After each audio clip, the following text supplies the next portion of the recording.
If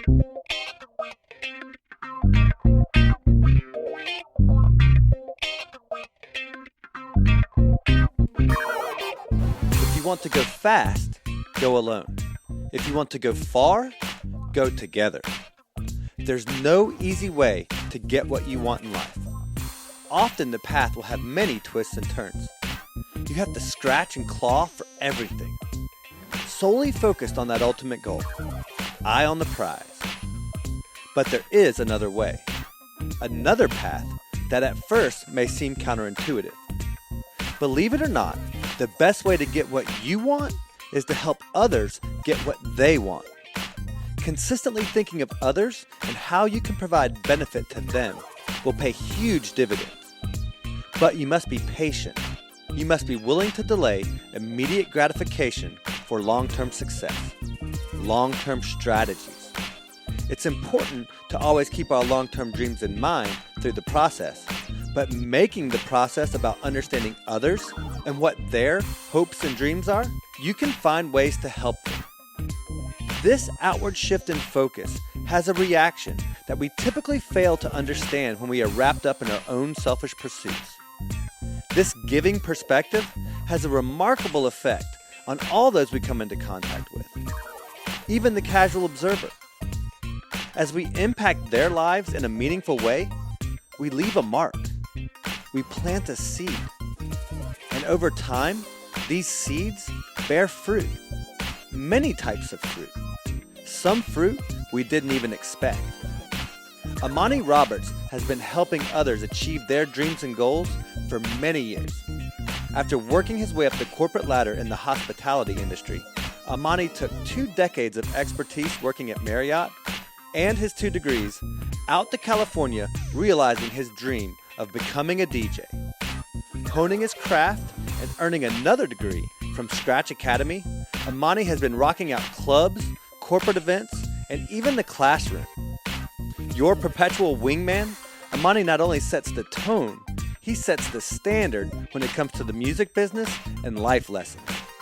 His brand new book, DJ's Mean Business, walks you through the business cycle like a night at the club. His metaphors and content are both witty and relevant. Spreading this knowledge to his students at Cal State Fullerton, Amani teaches, mentors, and practices what he preaches. Learn how this corporate executive flipped the script, found his gift, and has been sharing it with the world ever since. With even bigger goals on the horizon, hear how he is laying down tracks and knowledge in my recent conversation with Amani Roberts.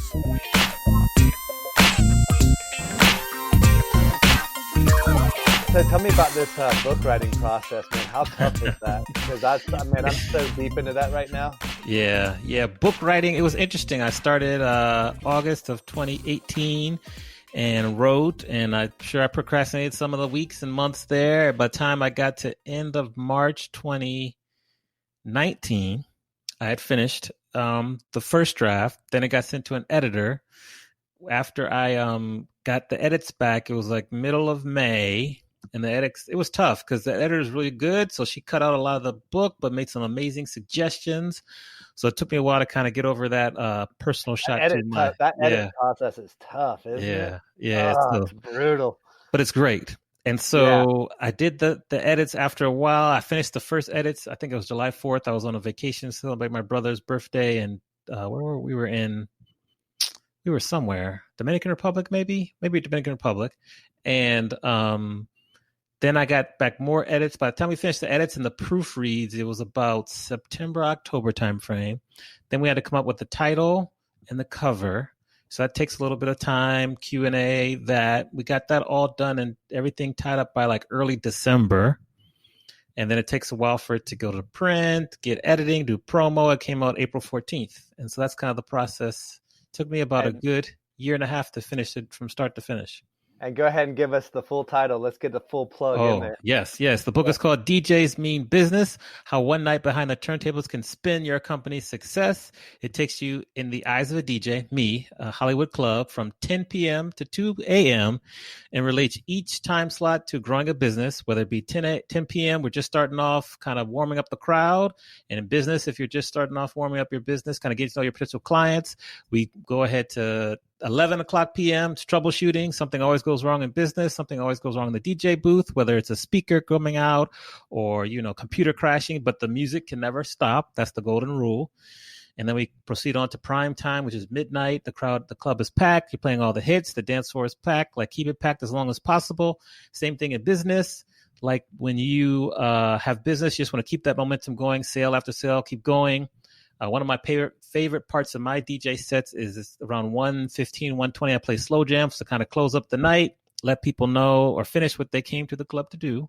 I'm always here to assist. Your eternal wingman. And then so that's nostalgia, and businesses use nostalgia to recreate themselves, reinvent themselves. Like Nintendo does a really good job of it. Adidas does a great job of it. Old Spice, and that's 1:30. Then the night is over at 2:30 p.m. By the time you get home, there's a chapter on self-care because, now more than ever, we need to take care of ourselves. There's a funny section in there. I used to drive for Uber, and after the club, I'd pick up some of the same people that were in the club with me. They wouldn't recognize me because I'm in the Uber car. And then I let them know. I said, what'd you think of the club? How'd you like the music? What'd you change? And then afterwards, I do a little reveal. And so that's a fun part in the book. And that's the book. It's available on Amazon, Barnes and Nobles, anywhere you get it, Kindle. It's all that. I think this summer I'm going to sit down. I have to sit down and do the audio version of the book. So hopefully by the end of the summer, that'll be done as well. And if you want a signed copy, you can go to my website and get a copy. Awesome. And this is Amani Roberts on the Extraordinary Podcast. Official. Thank you for having me. I really appreciate it. No, thanks for coming. And what a great job on the book, man. That's really cool. I love how you can apply all those same principles. I love the crossover, man. That's brilliant. Yeah. Thank you. I appreciate it. Yeah, that's a process to start. I mean, yeah, it's easy to have that idea, but then to flesh it all out and see it all through, I'm finding is pretty difficult. It's pretty tough. But I tell you, the one thing I do think that you probably didn't have to spend too much time on. You said you spent some time on the print and on the cover, but I saw the cover and I know it was probably tough to figure out, but the cover to me is just perfect. The fact that you catch the bow tie right off the clip. Yeah. I mean, dude, that is spot on. I mean, to me, that was like, that had to be the way, Yeah. I like it. I wear bow ties during all like my corporate gigs or whatever. And the team that I was working with, we came up with a concept. I said, okay, well, then I'll go do a photo shoot. So then I went to do a photo shoot with two of my close friends who are also phenomenal photographers. We had a couple options, and the option we loved the most came out to be the cover. And I'm just really proud of it. It catches people's eye, so it continues to distinguish itself. So I'm really pleased with it. Yeah, man, you knocked a home run with that one for sure. Thank you. That cover's on point. And I think the other thing that's really neat about that is your wealth of experience. Like, you had a lot of business experience before you got into the whole entertainment scene, and you were able to bring those two together. Tell me a little bit about that. I worked for Marriott for almost 20 years. I started when I was 17, 18 years old as a bellman, downtown Washington, D.C. Worked my way up. I traveled to Atlanta, Chicago, Dallas, Miami, D.C., L.A. Did a variety of different jobs for Marriott, including like general manager, director of marketing at 3 hotels, regional director of sales and marketing. I worked at corporate headquarters. So throughout all that experience, I was able to acquire a lot of business experience. I was able to learn a lot of lessons, meet a ton of people. Some of my closest friends in life are people I work with and partner with at Marriott. And it just gave me a great foundation to then go out on my own for my own DJ business and kind of grow from there. So that's the genesis of my corporate experience. And, I grew up in hotels. I was 17 years old when I started, and so wow. It's crazy. Yeah, that's how it was for me. I kind of started in the restaurant industry at 14. Yeah. And just kind of made my way through school and stuff that way. And so you do get a lot of real world experience. For sure. Yeah. So tell me about the crossover into doing your own thing and the whole DJ scene, because that had to be a a scary transition, but one that you kind of felt a calling for, I feel like. Yeah, I had recognized that I wanted to be a DJ. I was, about a senior at college, Howard University in Washington, D.C., and I went to see DJ Bismarcky out there, and he was at Quigley's. And it just was an amazing performance. I love sharing the story. Like, he had the club packed and we were just singing together. He had this 20-minute part of his set where he played TV theme show songs that were popular from us back in the day, like What's Happening, Fat Hour, Golden Girls, Taxi, like all these popular Different Strokes, all these popular shows that we grew up on. He played the themes from them and we were just singing along, and it was just amazing. So I decided at that moment that I wanted to be a DJ, but I incorrectly thought that and believed that being a DJ wasn't a legitimate career. I was wrong. I was very wrong, but I took the safe route, did the corporate thing, moved around, was able to meet people, live in different areas, but still in the back of my mind, I knew I wanted to be a DJ. So in every city I lived in, I would check out the DJs, live performances, and I would just kind of watch and learn and just kind of, follow them all along. Once I got out to LA in 2007, something about living out here in California, the entrepreneurial spirit is kind of woven within the fiber of the city, of the state. And so I just kind of caught the bug and thought, okay, I'll go for it. So I started DJing and learning how to DJ on the side while I still worked for Marriott, and just kind of kept working, got to a point where I was no longer happy with my job at Marriott, and decided that, if there was ever a time to take a risk and try to go for it, it was then. So I kind of retired from my corporate job and started pursuing DJing full time. I also had to do some other jobs on the side to keep, stay afloat. And, every year the business has grown. It's been a slow grind, nothing kind of fast. It just takes a lot of time and resilience. And so today we're in a good place. The pandemic has turned our company upside down, so to speak, because there are no gigs right now. So we really have to kind of hold on and get through this for now. But I do think that once we get through this, there'll be other opportunities. It might look a little different, it might not be a lot of 400 or 500 person events that we do. It could have to be some combination of virtual and in person, but I'm trying to learn as many skills as I can right now to be able to adjust and keep moving forward. And that's kind of a long, quick synopsis of the decision. Keep adapting, man. Got to keep adapting for sure. But no, I think that's really neat how you didn't just jump right into it. You took the time to acquire the skill and develop on the side. And then once you made that jump, even then still you continue to hustle on the side to be able to make that dream become a reality. And I think that's pretty bold, man. So at what point in time did you know that this was it? Did you have like an aha moment where you were kind of like, man, this is going to actually work? Or I think there's a couple moments that come to mind. So when I first started, I was just self-taught. I would DJ at bars, a couple of private events for people. And then one of my friends, Josh, introduced me to Scratch Academy. So Scratch Academy is like a DJ school. And I went there and I was like, okay, I'll take one class. It's like 8 weeks. I'll see what it is. It was like June or whatever, early July. Took a class. One of my close friends now, Flossie, Jessica, she was in the class with me. She's a dentist, but she was trying to learn how to DJ as well. Flossie, I love it. Yeah, awesome DJ name. Awesome DJ name. And so I was in the class, and by the end of the first class, I said, okay, all right, this is what I'm going to stay. So I did the whole program, and I kind of talk about this in the book as well. You go through the whole program. You have to pass each class. You don't just get to advance. You get to the final class. I am taking the final exam. You have to get a 320 out of 400 and 80% of B to pass the class. They end up giving me a 318. I earned a 318 out of 400. And so I'm used to being a high achiever, a GM at 23, winning top sales awards for Marriott, all state, all county soccer player. Like, I'm used to being like the man, and I was not the man. So it's very humbling. But that's what I would say would be kind of the aha moment, so to speak, is when I went home.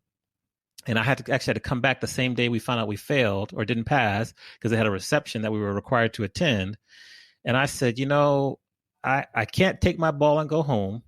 So I'm going to have to try to go back again to repeat just the final class again. Now, there's no guarantee that you'll pass, because each week you perform, and the scores are variable. It depends on how well you do. You could mess up your mixing. You could be off. You could not speak well on the microphone. So it's no guarantee. Many people fail 2 or 3 or 4 times or just quit. So I was going to have to put myself back out there, swallow my pride. Everyone knew that I had failed. It's very humbling. But I went through it, got one of the highest grades ever in the class. And that experience was the aha moment, because I was like, this is it. I'm here. I'm committed. I'm all in.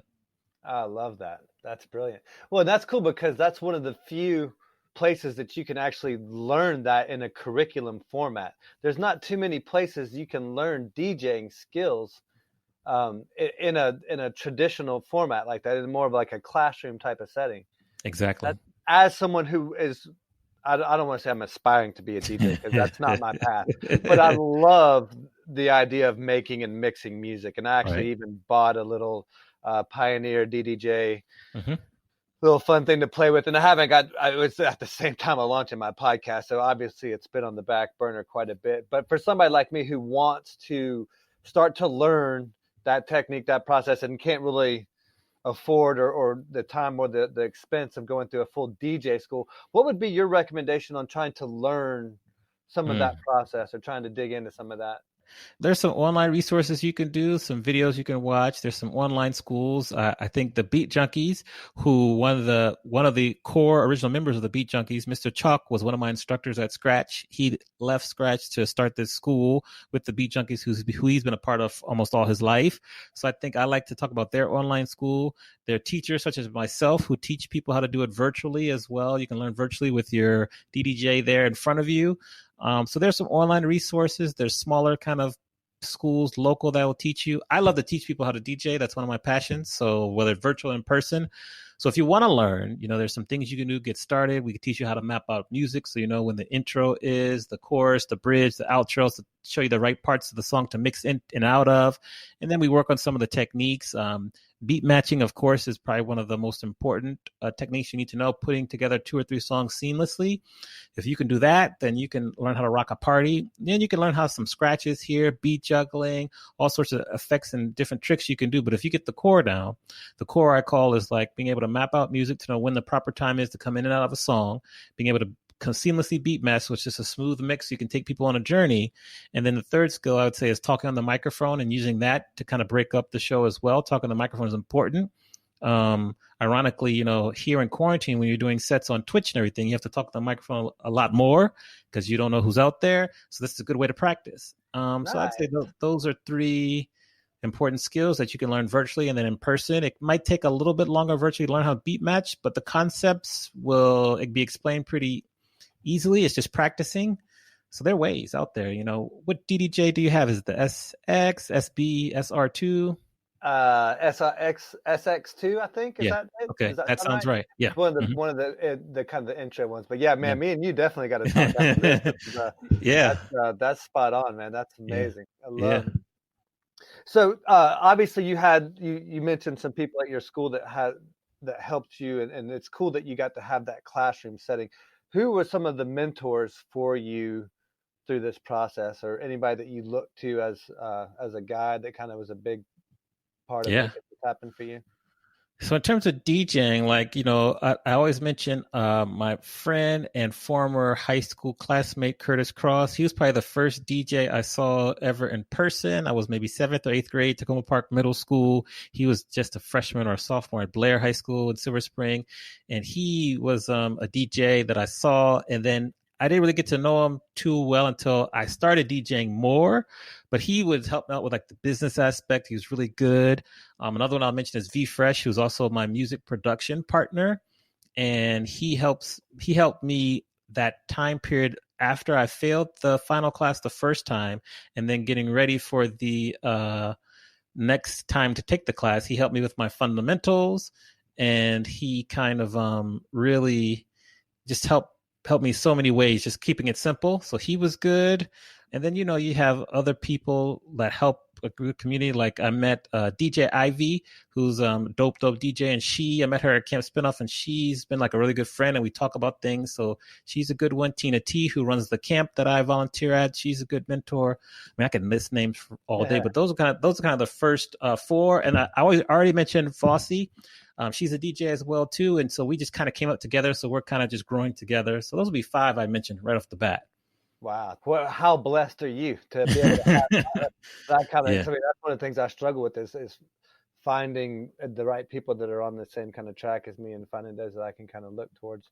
I haven't had nearly that kind of success, but it took me a while. It didn't happen overnight, and you meet some people who might not have your best intentions in mind, and so you have to go through that experience of learning to recognize them. But now I feel that I have some pretty good radar.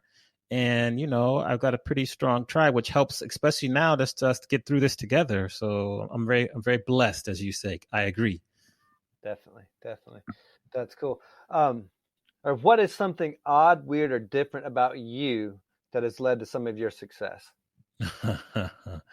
I think something different or odd from me is I love slow jams. And I don't have any qualms about playing them in the middle of a set, beginning of a set, end of a set. That's a little different in terms of DJ life because most DJs love to rock the party all night, all day. So that's different. I'll say in terms of habits, I like practice my piano for 35, 40 minutes every morning, 5 to 6 days a week, which will help me kind of stay disciplined. It teaches, of course, I'm learning music theory and how to play piano, but the discipline that it teaches me has been very, very rewarding. And it's helped me stay focused on other tasks in life. And it's just really kind of helped me more than just learning how to play the piano. So I think that's something that's different. I don't know many people that might do that. Yeah, I do morning pages. I try to do morning pages 6 out of 7 days a week. So like writing, as soon as I get up, I don't check the phone or whatever, walk the dog, do the morning pages. Some days and weeks is tougher. I can't get to 3 pages all the time, but at least get to 1 page. So I think those are three examples for you. That's amazing. Yeah, I love I've started this little thing myself where I try to extend out the morning as far as I can before I engage onto the phone and before I engage on all that stuff. And like, it's like at first it just being like, all right, for the first hour, no ifs, ands, or buts about it. You're just, it's off. You don't touch it. You don't look at it. No nothing. But then it was like, well, how could I extend that just a little bit further? Can I get an hour and 15 minutes, hour and 30 minutes, and just kind of keep pushing that out or whatnot. But I digress. It's a good time to be taking a break from social media at every opportunity. Agreed. That is one of the things I've been contemplating is, they had that blackout today on social media, and that kind of originated, at least from what I could understand, from musicians. Yes. Said we want to make this a blackout day, which I thought was really cool. But it made me think, all right, well, wouldn't it be cool if we could have a blackout day where we just shut them off? Yeah, that's the next step. Uninstall the app or because if you feel like, oh, well, I have to be able to catch a phone call from a loved one or whatever, fine, then uninstall the app. But really, what I'd like to see is 24 hours, man, just shut them off. Yeah, that's the next step. Yeah. I mean, I just think it would do us all some good. But on that note, one of the things I got into the club scene, when I was in college, and I've always enjoyed good DJing. I've always been really drawn to that not as a profession, but just as a talent, as an art, as a gift. And one of the things that I think is so neat, or that even kind of evolved from even before DJs, like back in the 70s, with like the electric Kool-Aid acid test, is this kind of journey that you go on, or that a DJ can take you down. And it sounds like that's exactly kind of how you crafted your book. Yes. But I love the idea of like how DJing is so powerful, because it's one of those times where you can grab an audience and pick them up and lift them up, and then boom, drop them down, like have this huge, like you can really just draw so much energy from other people, other humans. And it's one of the very few jobs I think that you can have that kind of experience. Have you got to have some of that? I'm sure, right? Like over the years? Yeah, there's 2 kind of experiences that come to mind. And you're right. Like you start off the journey, it's like you're kind of building up and you're going up a hill and you get to the top of the hill and you come down the hill. And like for 4 hour set, you're going through lots of ups and downs. I remember 2 times. So the first time I remember was great. It was like the day after Thanksgiving. And so it's like Black Friday and I'm in one of my traditional clubs to play. And so we're getting to, we're kind of leading up to prime time, which is when you play all the hits or whatever. When I was playing at this club, I think Bodak Yellow by Cardi B was big. So what I ended up doing was I was playing. And then right around midnight, I dropped Mariah Carey, All I Want for Christmas Is You. And the entire club bar, about 200 people, stopped and started singing the entire song, word for word. And I got chills and goosebumps. I get goosebumps thinking about it. And it was just crazy. And then after I played All I Want for Christmas Is You, I could mix right into Bodak Yellow because it's similar BPM. So it mixed smoothly into Bodak Yellow. And people loved that song at that time. So it just kept going off. And we just kept going the whole night or whatever. So that's one. The next time, it's a smaller example, but I still love to share it, is that I was playing, and I like to go between like a couple newer songs and play a throwback or whatever, because I kind of like to bob and weave, like I'm a boxer, like, I'm not trying to be too predictable, bob and weave or whatever. And so I just played Juicy by Notorious B.I.G. And so, classic throwback, people grooving. And most of the time, DJs, we get bombarded with requests. We kind of ignore them because, they just want to hear something that's not going to fit the road we're going down. But this one young lady, she said, why don't you play Killing Me Softly by the Fugees next? Try that. And I was like, I'll think about it. But then I thought about it. I said, she's right. It's closer in BPM, so it'll mix real seamlessly. So I said, okay, let's try it out. Let's see what happens. Every time you're mixing, you're taking risks. So I took a risk. I queued it up, dropped it in at the right time. And people were feeling it, and we got to the middle of the song, and there's an a cappella song in the middle of it. So I decided to let it ride because people were kind of feeling it. And she requested it, so I said, I'll reward you for a good request, so we'll let it ride for a little bit. And we got to the a cappella part of the song, and people were singing along. So I cut the volume, and people kept singing along to it, and I got chills again. So that would be, and it was just great. And that would be a second example of how you taking people on a journey, and that's just one. They were singing along, they were feeling it, and then you're off to the next one. So those are 2 examples that come right to mind right there. That's awesome. Yeah, man, it's so cool. I mean, and the intoxicant's help a little bit, but it's really cool to be able to have that kind of, I don't want to say control because that leaves it kind of condescending or whatever, but that kind of be able to take people on that journey. Yeah, you have that kind of effect on people. If they choose to join you, they can. If not, you're still there. Just be happy. So yes, that's great. Well, and one of the things I like about you is you kind of have that learner mentality, and you talk about like teaching people how to DJ and that gift of teaching. You're an associate professor over at Cal State. Yeah. No, Cal State University Fullerton. Cal State Fullerton. Yes. So how about you, the learning aspect? How you're always learning, always trying to improve, gain your knowledge. How do you consume content? How do you go about doing that? There's a couple of different ways I learn and consume content. You mentioned Cal State Fullerton. So one of the big things about being a DJ is learning how to read the room. If you're playing what they're not feeling, you need to be able to switch it up and kind of captivate them and try to keep the dance floor packed. The same skill needs to be required and learned when you're teaching. If you're teaching students, college students who are 21, 22, 23, up to 30 years old, a subject, and they're not picking it up, you got to figure out how to get the subject message communicated across them so they learn it. Same thing in reading a room. If you're explaining a concept and they aren't getting it, you got to switch it up. So reading a room, I learned it by DJing. I learned it by teaching at Cal State Fullerton. Content, I love to read, so I read a lot. I have my own podcast as well, so that's actually one of the best ways that I learn things. I view like what we're doing right now is like a masterclass. So, when I interview people, I'm like attending a masterclass that's put on by them. I get to ask them questions. I get to learn from them, hear their stories, their advice, what would they do differently. So that's one big way that I consume content in terms of interviewing people. I whether I'm watching television or watching advertisements, discovering music is, it's a job. I don't want to say it's a job. It's a skill that is never turned off. I could be listening to something on the radio, watching something on TV, hearing someone's stream online. There's an ad that comes across on YouTube. Like I could be doing a variety of things, but I'm still learning about music and new music as well. So between reading, listening to podcasts, doing my own podcasts, there's a whole bunch of just different watching streams. There's just so many ways to consume content, but those give you a quick example of a few of the ways that I learn and consume content. Well, and yeah, that's worth mentioning. That's actually how I found you, was through your podcast.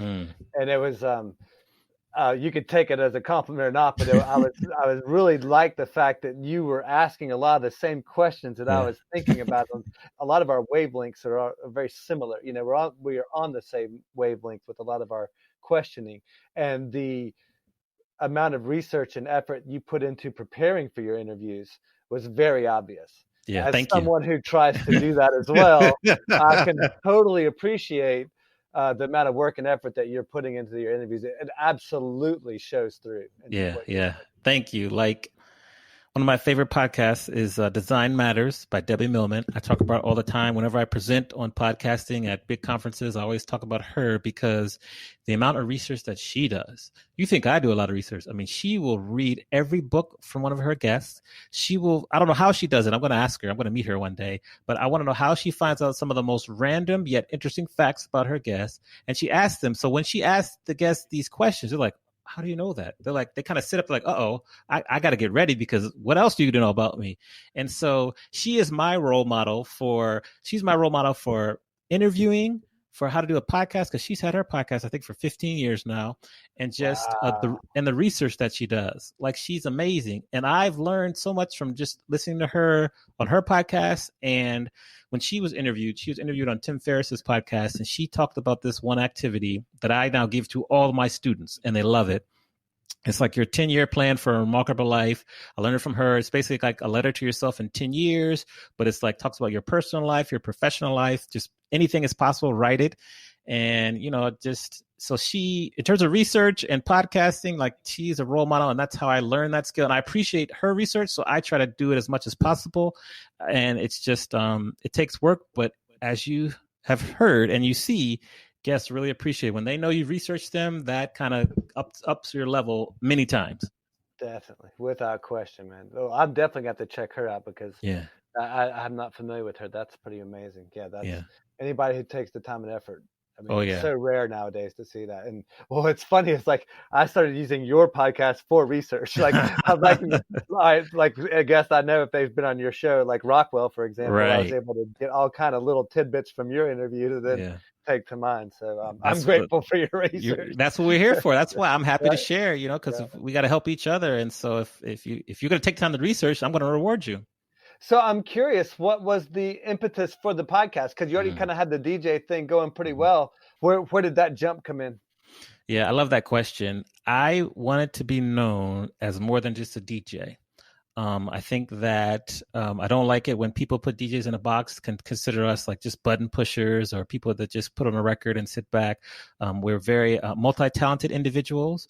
We're able to quadruple tasks when we're mixing one song into the next. We're thinking about what song we're going to play 2 times from now. We're on the microphone. We're making sure the boss of the club is happy. We make sure the people are happy. Like, we're quadruple tasking. And I had a business coach. And one of the advice she said is that if you want to be known as a thought leader in the space, which is my goal, because then if I'm known as a thought leader, I can get more like podcast appearances like this. I can get more speaking opportunities. I can do all sorts of things.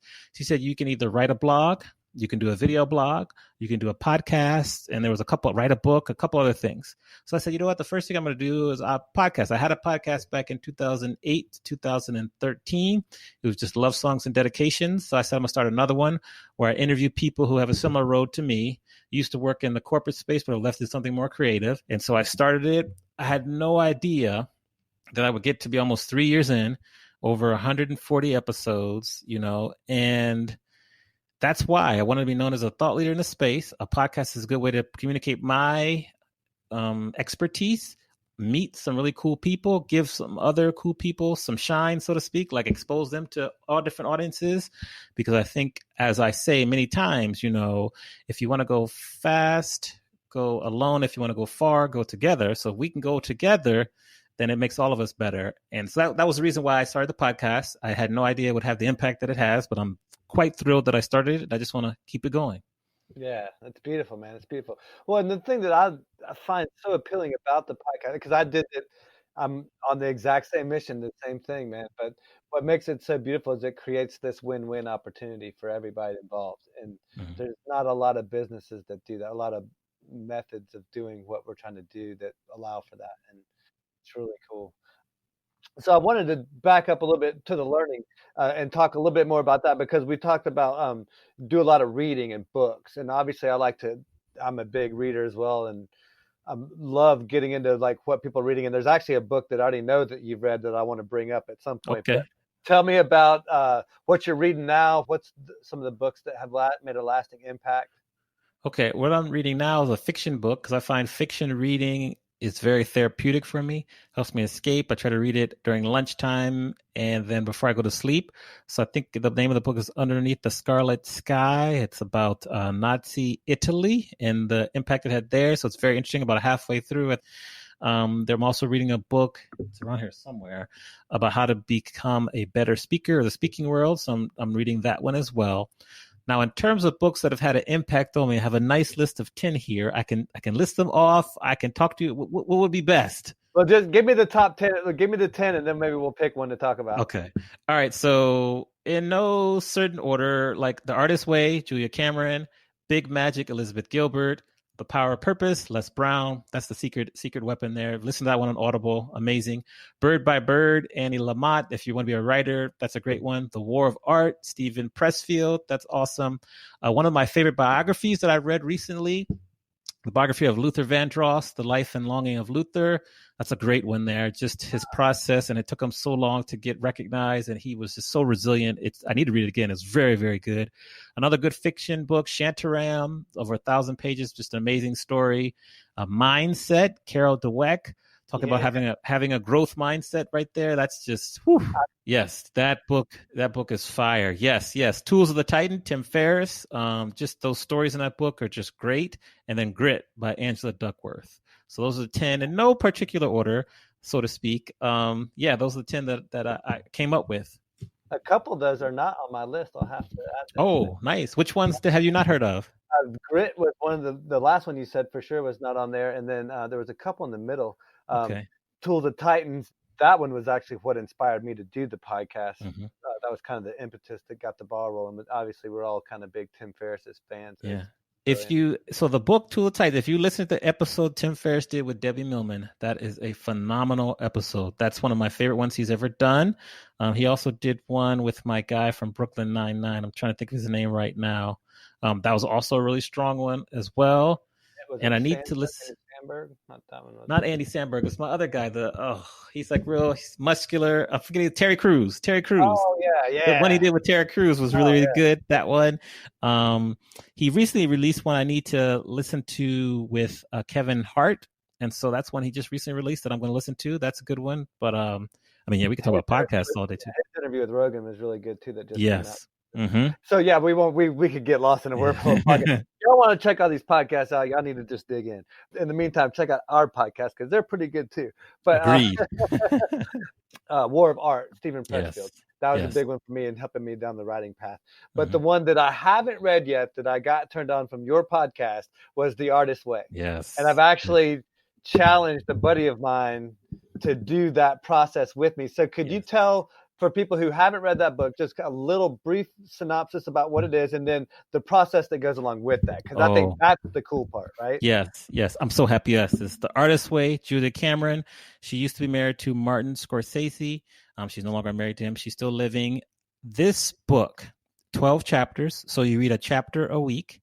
It will help you unlock your creativity, remove any blocks you might have from your childhood, from your professional life, just personally. You go through and you do different activities. The core of it is she introduces you to two concepts. First, I talked about earlier, it's the morning pages. Every morning when you get up, you try to fill up 3 pages of just notes with what's on your mind, unload and download what's on your mind and write that. And then every week you have to go on an artist date. It's a date by yourself to do something creative.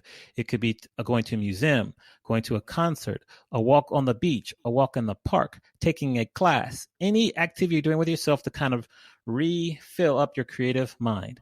Then you go through this activity. Like you say, I'm glad you're going to do it with a partner, because then you can, every week you meet, you discuss the activities that are at the end of each chapter. There's different things you do that help you just open up and just kind of recognize whatever issues you had that you're going with that is blocking your creativity and moving past it. And you will find that after the 12 weeks, I'm very confident that you will have gone through a creative transformation. It will unlock your creativity. It will have you looking at things from a different perspective. There's some, I don't want to say hidden, but I'll say hidden kind of mindset activities that really get you to have a better, more open mind as well through the activities.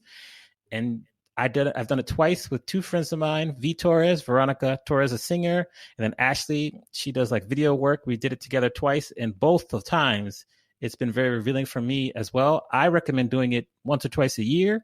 I'm late for 2000, but 2020 has been a crazy year, so I'm going to try to do it again. But this book, I love it so much. I have a competition in my class.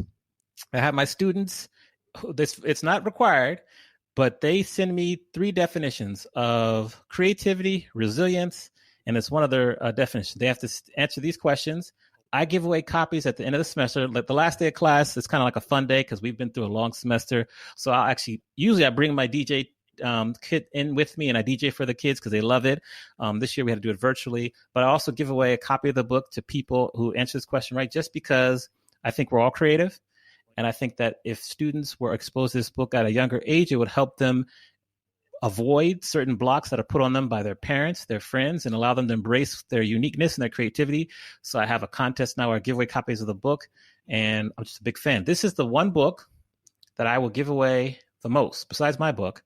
This is the one book I give away the most, that I buy copies, I mail them out. I just mailed out 3 last week. So yeah.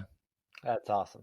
Well, what I like about and like I said, I haven't actually even read the book yet, but I just got turned on to it from you guys. But what I like about it is that it gives just like the War of Art, it creates a process for creativity, because it's really tough to creative by nature. You don't follow that normal 9 to 5. You don't go through the sitting at a desk and listen to a teacher write on the chalkboard. That's not who you are as a creative person. Right. That's really not who any of us are, really, if you think about it. But again, why this applies to everybody. But it does give you some structure and like a little bit of a process to allow better creativity to flow, to allow more opportunities to really hone that craft. Because really, all this stuff, no matter how creative you are, you still got to hone your craft. Yes. No matter what. So yes, got to put the work in, chop the wood, and then the War of Art. Stephen Pressfield is just the resistance. So many people will talk about starting a podcast. So many people will talk about writing a book, or they'll talk about maybe starting to learn how to DJ, or anything new, but they just let the resistance prevent them from going. And so he talks about getting through the resistance and just making it happen and just doing it. And so that's why I love that book. And his second one is Turning Pro. So yeah, I mean, yes. Yeah, Pressfield's amazing, dude. I follow him on Instagram, but Turning Pro is another great one. So we talked about a little bit of process where you talked about how you did your piano practicing and used that as kind of like a normal routine. What about from other aspects of your life, either be it DJing or in business? What do you do to practice and to continue to hone your craft in those areas?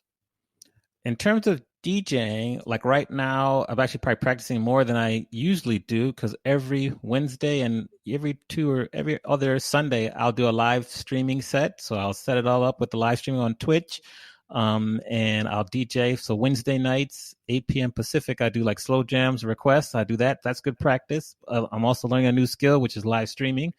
Then Sundays, I'll do another set, which is usually old school, sometimes popular, depending on the mood of the day. So I'm practicing there.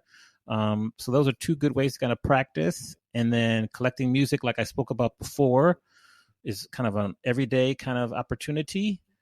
I'm trying to think what else did I do. We have like a mastermind group I'm a part of. It's 4 of us. We meet every Monday and talk about our businesses. We have to present on certain topics every couple weeks. That's not just DJs, right? That's all areas. No, it's 2 small walks of life, right? Exactly. That's a DJ, photographer, creative director, interior designer.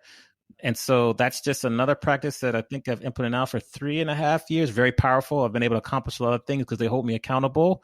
That's a really important one that keeps me on the same path, doesn't let me get distracted. So those are kind of the two different ways of practicing. I mean, in terms of music production, I take classes every week. Like it's a mixture of piano class, music theory, and music production. So I'm continuing to learn how to recognize. It's very hard, but recognize what key someone is singing in, but also then using it. That's very hard. I'm not good at it yet, but my instructor is phenomenal. But then also how to make remixes, which I love, and make original music. And so that's just other skills that I'm learning that built into my kind of habits. So like tomorrow, I think I have class as well. We're working through our next remix, which is exciting. So those are kind of a good 2 or 3 examples to answer that question. All tools in the toolbox. Yes. Sure. That's really neat. So to stick with that theme just a little bit, I have a little bit of a technical legal type question for you that I was real curious about. So when it comes to like copyright law and, because DJs, I mean, that's how they came around, sampling stuff. And I'm trying to navigate this landscape from a podcaster's perspective of, like using music, obviously like going to YouTube audio library and, and thankfully for me, I just happen to be blessed with some musician friends that are so kind to donate music to me on a regular basis. But I'm curious because I know like you have music within your podcast and you're able to do some cool sampling and stuff like that. So walk me and the listeners through kind of the process for getting music on there or then going through the licensing process and the legal kind of, can you navigate a little bit of that for me? I'll try. So I'm a member of ASCAP. So it's the American Society of Composers, Artists, and Performers. I think that's what it stands for. So that gives you a certain license to, well, it doesn't really give you a license, but if I was playing in a venue, that venue is supposed to have a blanket license that would cover and compensate any artist that I play in there. That's the one thing about DJing. In terms of the podcast, the opening and ending song are my own original creations. So I'm clear there. I will sometimes play an actual song from a musician, which technically is probably a little bit in gray area. I'm not sure if I'm allowed to do it or not. Probably not. As a result, sometimes if I post the episode on YouTube, some places it gets blocked, or what is most common is that it won't allow me to monetize it on YouTube. The monetization options will go to the artist, which is great because I want them to get money. So that's fine. That's fine. So generally speaking, and I only play clips no longer than 30 seconds. So it's kind of a gray area. Maybe as the laws get updated, it might become an issue. But right now I kind of just skate, in the middle for that in terms of copyright. We talk about copyright a lot in my class. It's very complicated. That's what kills me. It's like it's very difficult to navigate. It is. A lot of times, say we'll take live streaming, for example.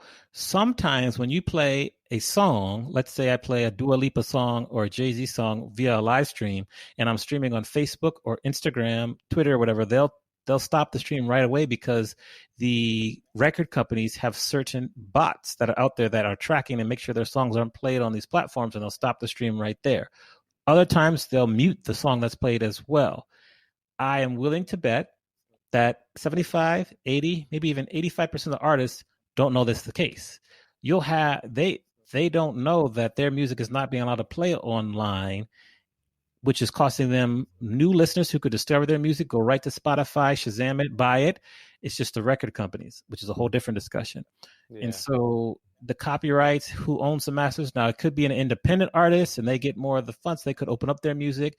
But copyright in terms of music, what rights, who owns the masters, who kind of has whether it's in a advertisement, a movie, a film, the sync license, all that. It's just a complicated landscape. It's kind of still, with streaming, it's like the new kind of wild, wild west because the record companies are very old. They're old in how they operate the business. They're old in how they're thinking. Yeah, exactly. Their mindset is very old. And so they haven't yet to adjust to the streaming age. They really haven't adjusted to music not being on vinyl. Like CDs they were scared of, Napster scared them, streaming, like they just don't know what to do. Streaming blew their whole universe apart. I mean, it just destroyed them. So it's just it's a very interesting landscape. So that's a long-winded copyright answer to your question. And we could go so deep down that wormhole. There's so much to cover there. Like I had speech from Arrested Development, and like they gave me permissions to use their stuff and everything, and I still got shut down on YouTube. Now, granted, it doesn't matter for me. I'm nowhere near anywhere close to getting monetized. I mean, my YouTube is definitely one of my smallest platforms. But yeah, but I interviewed him. I had all the permissions. I didn't get stuff in writing, but like they, gave me the go aheads and stuff, and then YouTube still shut it down. And it's like, and I disputed it, and I said, it's all fine and good, but never heard anything back. And again, it really wasn't worth chasing it down to even worry about it. But it's tricky though. Yeah, that's the whole point. Like they gave you probably his manager and the artist gave you permission, gave you the music, allowed you to put it on there. But then there's the record company that probably had an objection. So you could take the permission when you get it in writing, send it to YouTube. They probably would then release it and put it back there and let you do it. But there's a disconnect there. So how do we bridge the disconnect? And I was wondering if it was even just YouTube, just like they just by default, they just said, nope, you're just some schmuck trying to do it. Cause I'm just a small little nobody peon guy out there.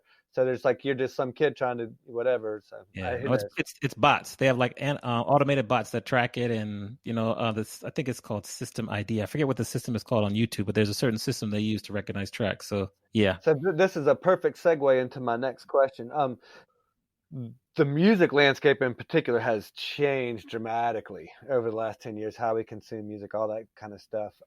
What do you think the next 10 years or 10 years down the road, what do you think this landscape looks like then from a DJ's perspective on this whole realm? That's an amazing question. I think that for DJs, I still think there will always be a place for DJs. You cannot program a robot or an automated device to detect the moods of people in a room. You can't tell emotion. Yeah, emotions. You can't. So there'll always be a space for DJs.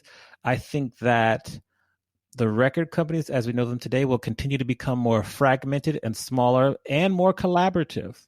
I think that they'll start to see, you're seeing a small little movement now with DJs, even popular DJs like Jazzy Jeff, Questlove, who are running into similar copyright issues as they're doing their streams, but we're the ones who expose music to audiences. Sure, now people can discover it on Spotify a little easier, but we're the ones who share it to the masses.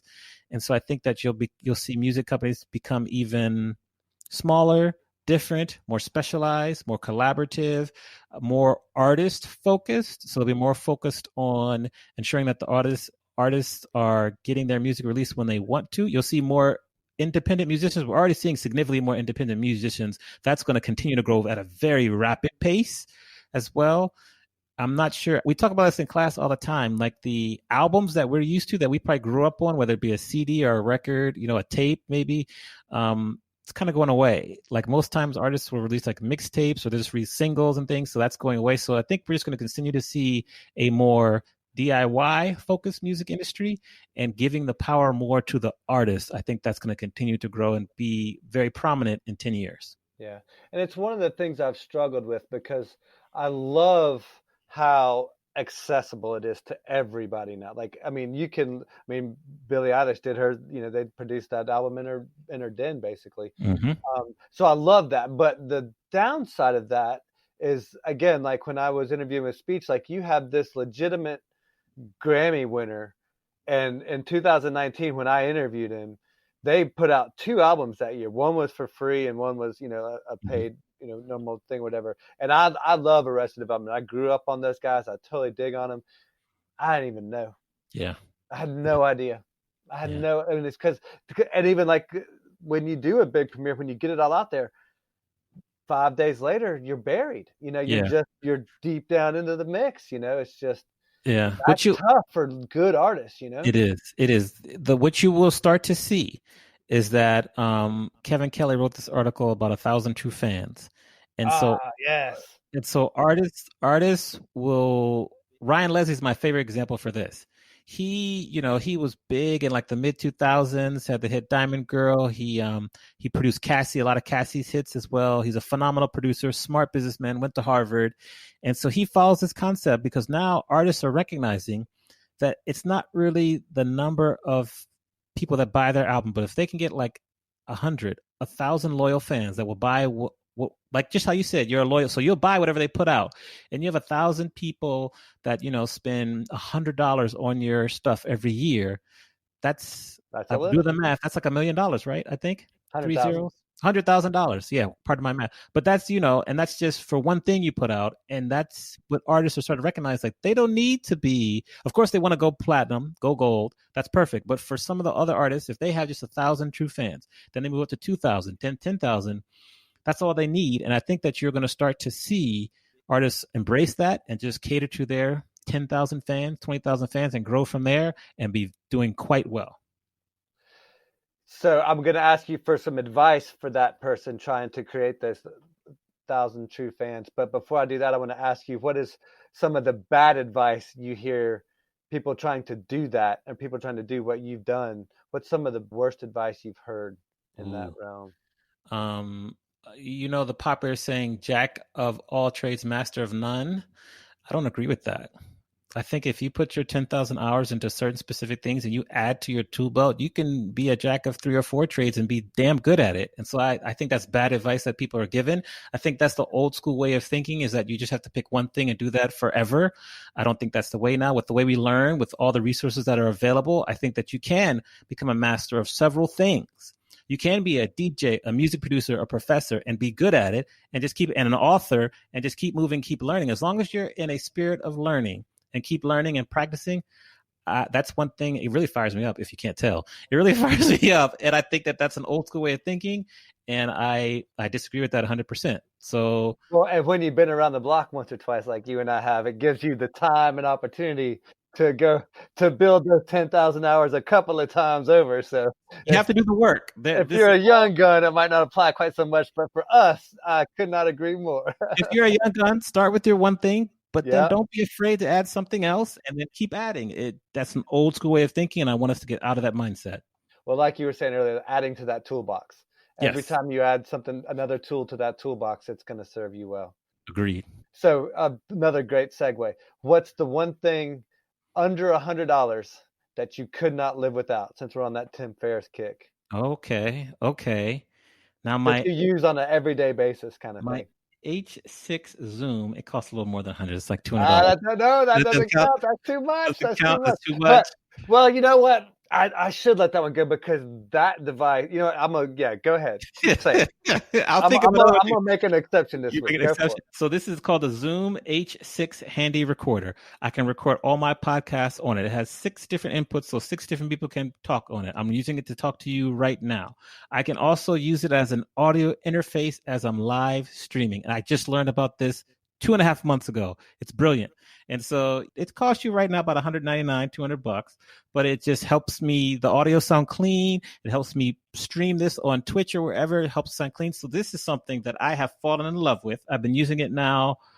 I want to say I've been using it now for probably a good 10 months. So that's kind of one thing right there. Another thing that before you jump to the next thing, for what it's worth, I'm using his baby brother, the H4N Pro Zoom device, to do the exact same thing. And I just learned the exact same thing about the audio interface. I could not agree more that those devices absolutely make or break our podcast without question. Absolutely. The other item would have been a slow cooker I got for $99 from Bed Bath & Beyond, just to cook. I cook like slow cooked lasagna, turkey meatloaf, all sorts of stuff in there. And that's been a lifesaver just because we're so busy. But if I can set something to cook in 6 hours, it's done. It just helps me maximize the time. So I would say those 2 jump off the page. There's probably a couple other memberships or whatever, like a membership to Masterclass, the little app on the phone, $99. That's good as well too. I'll stop there. Yeah. No, that's huge, man. Usually people struggle with that question. You can hit a home run, man. That's beautiful. Amani, man, I really appreciate your time today. We'll start to wind this thing down. Take a second to plug all your social media, all your how folks can find you if they want to learn how to DJ from you, all that kind of good stuff. What you got going on? Sure. You could find me. It's at Amani Experience pretty much everywhere. And the name is A like Apple, M like Mary, A like Apple, N like Nancy, I like Ice, the word experience. So all one word. That's Twitter, Instagram, Facebook. You can find me on LinkedIn, Amani Roberts. If you want to get my book, just go to Amazon, whatever platform you want to. Barnes & Nobles, it's DJs Mean Business. It'll pop right up there. Get the book. Please leave a great review as well. The reviews help. My website's AmaniExperience.com. And then my production group, music production, it's a Starter Jacket Remix. That's what our music production group is. We're on Spotify, Beat, Source, everywhere. And I think that covers everything, right? Yeah, if you want to see me streaming, go to twitch.tv/Amani Experience. Usually Wednesdays and Sundays, I'll do all my podcast interviews. I do them live stream there as well. So Twitch is the one I'm trying to grow now. So yeah. How are you liking that live stream and the podcast interviews? I like it. It's interactive. And you might get 2 or 3 people that tune in. Sometimes you get 15 or 20. It's very, it stays up on your feed, whether it be Facebook or hopefully LinkedIn soon or like Twitch. And it's just, it's cool. And people can ask questions in the middle of it. People see the process of how it's working. And then the podcast will come out of that probably 4 weeks later. So it gives people kind of an inside look as well. Yeah, that's really cool. I've been toying with that idea myself, but I've seen a few other guys trying to do it, and there's definitely some technical issues to work through. The Zoom saves me again. That's my audio interface right there. I get the good sound right there. So once again, another plug out there to Zoom. I tell you, they got to start paying me at some point. Yes, let's get a sponsorship up in here I'm for all real. about it. I would love it. I would absolutely love it. One last thing before we go, I always want to make sure everybody has a chance to plug any charity or any organization that they're associated with. And I know you've got one that you're pretty proud about. Would you take a sec just to talk about that? Absolutely. So I am a counselor for Camp Spinoff. Camp Spinoff was started by DJ Tina T, who I referenced earlier. It's a summer camp for kids ages 13 to 17, boys and girls. We go away for 6 days, 5 nights. We teach them all about the world of DJing, music production. It's an away camp, so they stay there. It's an amazing experience. We have some of the best DJs in the world that come to be counselors. We have guest speakers that come in. The kids do fun activities off hours, like there'll be the pool there. I teach the kids salsa class. They love salsa class. They do rock climbing, sports. We have scavenger hunts. It's an amazing time. Unfortunately, we had to cancel camp this summer, of course, because what's going on. But I donate a portion of my book sales for the whole year to Camp Spinoff. I'm going to sponsor hopefully 2 or 3 kids to attend next year. And you can find it campspinoff.com or Google it. It's very popular, and that's a nonprofit I'm very passionate about. I love what TNT has built. I'm just happy to be a part of it. I've met some close friends. I spoke about DJ Ivy. That's where I met her at camp. We got to be fast friends. DJ Tessa as well. So Mark Stiles. I've met a lot of my close DJ friends there. And it's just an amazing time. I highly encourage people wherever you are. We have campers come from all over the world, Japan, Hong Kong, Australia, London, Florida, Chicago, California. Doesn't matter where you live. If you can get here to LA, we'll pick you up and take you to camp. So just check it out. I'm very passionate about it, and I love what we do there. That's amazing. Very cool. Very cool. I'm looking forward to learning more about it. If everything goes according to plan, all your wildest dreams coming true. Yes, sir. What does 10 years look like for Amani? Ooh, 10 years from now, I want to have been nominated for a Grammy Award for a remix we've done or original production. I want to still be DJing both big corporate events and in clubs and bars, stay close to the people. I still, I'm like the co-director of the program at Cal State Fullerton, so I want to keep that going. I really, in 10 years, want to create a music class at Fullerton that people of all majors want to attend to learn about the music business and how to survive and how to thrive. That's something that's on my list that, I have to kind of get some schooling first, but that's what I want to do. So I'd say in 10 years, those are kind of some of my top goals as well. And I still want to be in top shape, healthy, and I still want to be here. So those are my goals. Yeah. Oh, I can't believe I just forgot. I'm really glad you said too. And another book too. Nice. What's the next book going to be? So I'm glad the next book, and you probably would know this. So if you look at the 50s, the 60s, the 70s, the 80s, the 90s, and maybe briefly the 2000s, there were always a large amount of urban, Black, African-American R&B groups. If you look where we are now in 2020, there are none. What happened? Why did it happen? And what does the future hold? Those are the 3 questions I want to answer in the next book. So we're starting to get the research together, start writing. there you go. I like that. I never even thought about that. Wow. Yeah. Nice. Thank you. Man, that's really cool. Well, hey, Amani, I really appreciate your time. It's a great interview, and you talked about where you want to be in 10 years, and I mean, you are so on track. It's pretty ridiculous. I mean, thank you. All those things that you just mentioned were all just stepping stones along your path, it seems like, for sure. So it's a pleasure to meet you and get to know you better. And man, thanks for all the hard work that you do, because like I said, we're able to, or I'm able to take advantage of all that hard work, and I'm grateful for it. Awesome. Well, you're welcome. Thank you for all your hard work as well. I know that starting and keeping a podcast going is not easy. Thank you for having me on the show. It's been great talking to you and just sharing stories, and we'll definitely keep in touch. But the privilege is all mine. Yeah, man. Oh, and for what it's worth, I've got family in LA, and back when we get to interviewing in real life again and in person, I'm stacking the box for LA. So when I do, I'm going to come see you. All right. I'm ready. To let me know. I'll be there. All right, my man. Thanks for your time. All right. Take care. Hey, y'all. Thanks for listening. So, what'd you think? What did I miss? Was there a topic you wish we had covered? Was there an area of discussion you want to know more about? Or was the whole thing just too long? Please send us your questions and feedback on social media to @extraordinarypodcast, or check out our website, extraordinarypodcast.net. Subscribe there for all the latest episodes, blog posts, and more. And if you're tired of living the same old ordinary life, shoot me an email, nate@extraordinarypodcast.net, and I will send you your own customizable blueprint that will walk you through step by step how to create your own extraordinary life. And if you or someone you know already fits the profile, you can submit a request to be interviewed on the website as well.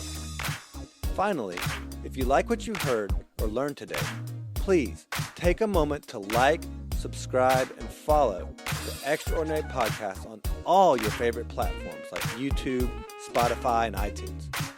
And if you feel inspired, show your support for the show by donating through Patreon. It is through this financial support that we are able to continue to bring to light ordinary people living extraordinary lives. Thank you for your support, and most of all, just being you. This is Nate G, and we'll see you next week.